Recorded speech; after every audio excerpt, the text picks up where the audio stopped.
The missing wine. Das nudged the phone receiver up and listened. "Yes, she's right here," he said, and handed the phone to my mother. "Yes," she said in German. "I see.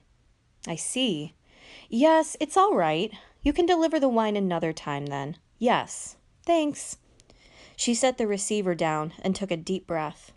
"Simon didn't make the riverboat that was to take him to Oranienburg," Ma said, decoding her conversation for us. "He must have been captured." Simon's ship had literally sailed without him. My stomach folded in on itself and tears sprang to my eyes. I couldn't help it. It wasn't just because I liked Simon, thought of him like a brother. It was because it was my fault he'd been captured. If the shrapnel hadn't hit Max, if the Edelweiss pirates hadn't attacked, if I hadn't helped to stop to help Fritz. I replayed the whole night in my head, trying to make it come out differently each time, but every time it was the same. Every time I ended up in that alleyway alone, hands on my knees, tears in my eyes, blood on my hands. Ma put a hand on my shoulder. I was about to fall into her arms, cry into her shoulder the way I had when I was a little boy and fell and scraped my knee. But before she could put her arms around me, the air raid sirens howled again.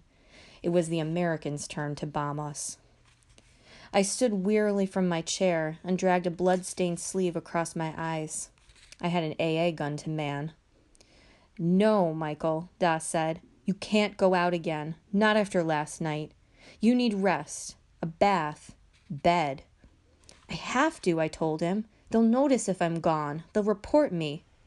"Then let them report you.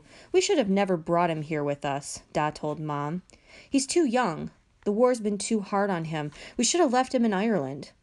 "No," I said. "No, I can do this. I messed up last night. I'm sorry.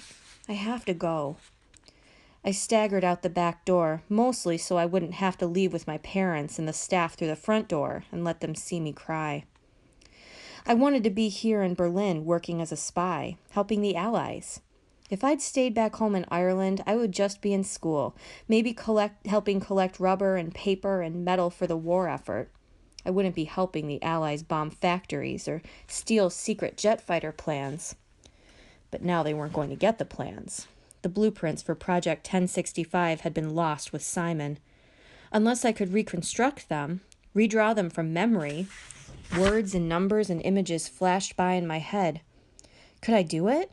Could I remember all of it? I didn't know if I could without Simon. A dark figure lunged at me from the shadows in the alley behind the embassy.